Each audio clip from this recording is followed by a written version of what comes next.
The lunar eclipse in Pisces has come and gone. We've been shown some sort of emotional belief, program pattern, or routine that is holding us back from advancing in the Piscean area of our chart.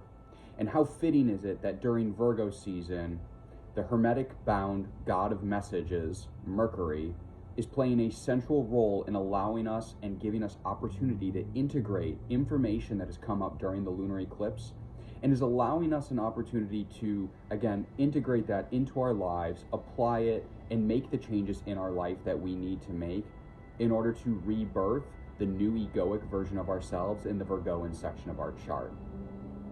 The date is September 10th, and this is the cosmic narrative for September 11th, Thursday. Now, before we get into it, I'm Michael the Hierophant. I'm a mystic and magi, and I invite you to join me every single Wednesday at 6:30 Pacific for my astrological and divination-based ritual and workshop, consciousness, conjunctions, and conversations. It's completely free to join, and you can join using the link in my bio. We get together on Zoom every single Wednesday, and we review the last week's transits and how those energies manifested in our lives. We tell stories both from a community perspective as well as a personal anecdotal perspective, and we attempt to make astrology a little bit more bite-sized. There are so many buzzwords and so much repeated mundane verbiage in astrology that prevents a lot of people who are first entering it from fully understanding or comprehending the depth of what these archetypes and what these symbols represent. And what we attempt to do in this class is demystify some of the divinatory applications and interpretations of astrology so that you can better understand where you fit in your own cosmic narrative and where you fit in the greater collective's cosmic narrative. We also go through the following week's transits, and I teach you how to spiritually delineate where these transits and celestial movements are taking place in your own chart, and what to make of them in terms of your own spiritual journey, the highs and the lows. Because as we adventure through this dark forest that we don't remember, this thing that we call life, there's no better compass, in my opinion, than the stars above in order to get us to where we intend to go. So please, I encourage you to join me for my weekly astrological and divination-based ritual and workshop every Wednesday at 6:30. You can sign up at the link in my bio, or you can comment for more questions or information. Now, let's dive into the cosmic narrative for September 11th, Thursday. So there's not a whole lot going on in the sky, but what is going on is telling a very succinct story. And the major transit we're going to focus on today is Mercury in Virgo opposing the North Node in Pisces. Now, if you remember, just yesterday, we came off Sun opposite the North Node.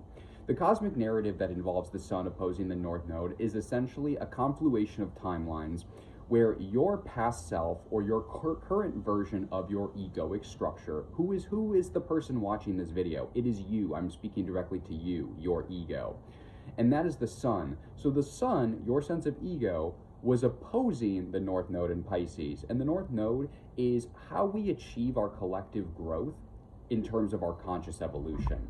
It isn't necessarily the situation, the event, it isn't the feelings necessarily.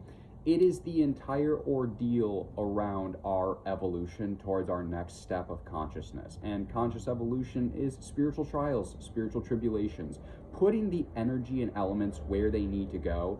And it's essentially like the cosmic version of journaling. We are literally getting a big picture look as to where we are headed in this life. So yesterday, which is today, the 10th, the Sun opposed the North Node, which showed us exactly where our egoic structure is opposing that growth and that change that's being asked of us in order to move forward.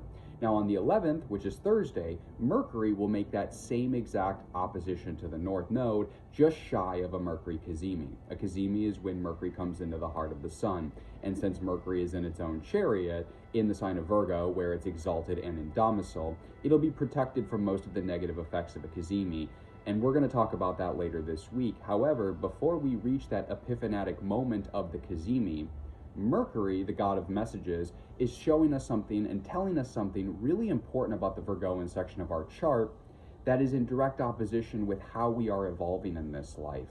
So this would be something to look for in your external world, some sort of information that comes through a phone call, a text, something you read, or something that happens in your real world mundane life that stimulates an internal reflection as to how you are evolving in this life. Now, it might be a challenge. Mercury might be showing you somewhere where you are stuck in a routine, a belief system, some sort of repetitive practicality or strategy that you have long employed, either karmically or just in a long time in this life. And Mercury's likely going to be showing you where that belief system, where that routine, where that strategy, that Virgoan strategy of precision is actually pulling you away from growing forward. So this doesn't necessarily need to be a malefic situation, especially since Mercury is in an exalted domicile position in its home sign of Virgo. Now, we also, at the same time as this Mercury opposing the North Node is playing out, have this minor grand trine that's mixed between the elements of earth and water. So elementally, when we're talking about water, we're talking about the experience of feelings. This is our emotional and feelings body. Now, earth elements allow us opportunities to ground things in this mundane reality. Think about the element of earth as literally going to work, whereas, water would be like your feelings about going to work. So there's like a difference, do you see the difference? Water is about feeling, earth is about actually taking that action and grounding it. And it's not reacting to a situation like you might with fire. You are literally allowed and being given the initiative to take the initiative in the Virgoan section of your chart. So we have this minor grand trine, and at the tip of the minor grand trine, the top of the triangle, we have the sun, we have the south node, and we have Mercury all conjunct. On the left side of the trine, we have Lilith in Scorpio, and on the right side of the trine, we have Jupiter in Cancer. Now, Jupiter in Cancer is in the superior position to all of the other angles of this minor grand trine. So what that suggests, and especially since this is a trine, which is already of the nature of Jupiter, we are getting a double confirmation that this minor grand trine and the energy within it is working to benefit Jupiter's journey through the Cancerian area of our chart. Now, if you remember from my past videos, or if this is the first time you've seen my videos, Jupiter is moving through Cancer to show us what we need to mother and nurture within ourselves, and where, whatever that is where Cancer falls in your chart. So if it's your first house and you're a Cancer rising, Jupiter is showing you how to mother and nurture your self-development, your physical wellness, your sense of ego. If you have Cancer in the 7th house, Jupiter is showing you how to mother and nurture your relationships and your karmic relationships better. All of this is to get us to a point of absolute and elite wisdom. And I would call it elite wisdom because Jupiter wants us to expand and grow into our divine sovereign beings. Think of this as the ultimate king or queen version of you. And kings and queens are wise. So Jupiter is giving us both the knowledge and the experience to collect a body of wisdom in order for us to become wise royal consultants, essentially. Again, in the Cancerian area of our chart. So going back to this minor grand trine, we have the sun, the south node, and Mercury all conjunct at the tip of this trine in the element of earth, which suggests that the sun is, and since it's in Virgo, the sun is both illuminating and showing us a discrepancy in the Virgoan section of our chart. It's also, because it's conjunct with the south node, showing us a past life pattern, whether that's a belief system or an actual literal physical mundane pattern in our lives that we need to let go of in order to grow and essentially step into the discomfort of who we are supposed to be growing towards in this life, because who you were in a past life is always going to feel and come more natural to you, and that's what we need to move away from with the south node.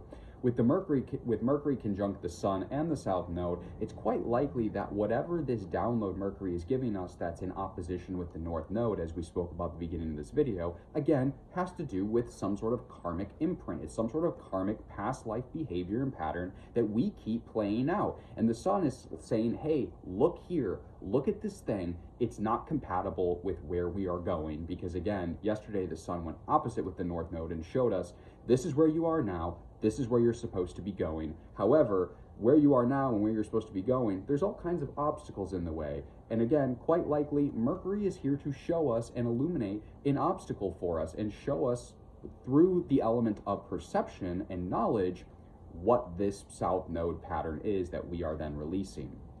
Now, with the minor grand trine, again, we are being offered an opportunity with the earthen elements, sun, south node, and Mercury, to actually take a concretized action in our life. But we are being supported Emotionally, with Lilith and Scorpio, and Lilith and Scorpio is asking for us to transmute our guilt, our addictions, our shame beacon. It's our response to the Pluto moments. It's our response to Tower moments. We are being asked to take that, turn it into a personal agency, a personal power. We are being given the information and shown the South Node karmic pattern we need to release. And all of this is to benefit the gaining of wisdom in the Cancerian section of our chart, which is what Jupiter is trying to do. Now, Jupiter was the ruler of this lunar eclipse, so we can make an argument that everything that's happening following this lunar eclipse is benefiting Jupiter's story in the Cancerian section of our chart.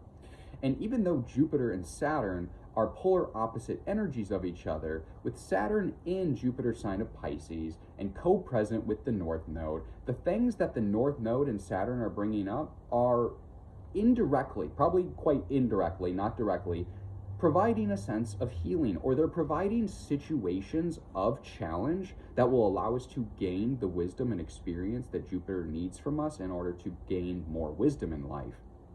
We can also kind of get a clue as to what Mercury is playing out in this area of our life, because again, Mercury is in domicile and exalted in Virgo, co-present with the Sun in the South Node. So again, quite likely information coming about is being shown a direct spotlight. And when we come to that Mercury Cazimi moment, that is when I would expect most of us are going to have that light bulb moment and say, ah, there is the karmic pattern. We might have an idea, like we might be able to feel it in our everyday mundane realities, and there might be situations that are provoking that internal sense of resistance, and that internal sense of resistance is that South Node energy manifest in yourself. But I would really expect that Mercury Cazimi moment to be the light bulb moment where it's like, ah, indefinably, this is it. This is the thing. So look for that in the next few days, but we're not quite there yet. However, Mercury's other sign, Gemini, which it rules, which is the masculine air sign of Mercury, has Uranus that just went retrograde. So Uranus isn't necessarily bringing us new volatile situations of unrest and turbulence in our life. We are now going inward, we're reflecting, we are reviewing, we are reconciling with what Uranus has brought us since around the 1st of July. I would look for like maybe July 4th or 5th or after, but Uranus has been bringing up and shaking up the Gemini areas of our chart. But again, all of that now in retrograde is internal. And with Gemini being an air sign, we can kind of look that whatever Mercury is bringing into our attention is to benefit whatever Uranus has already been shaking up in our lives and altering in the Gemini section of our chart. Now, there's going to be a lot more we're going to talk about in the next few days, because realistically speaking, September 11th is not a super busy astrological day. Once we get into the 12th through the 15th, we have a lot of aspects we're going to talk about, and there's a lot of supporting aspects that are telling different parts of the story.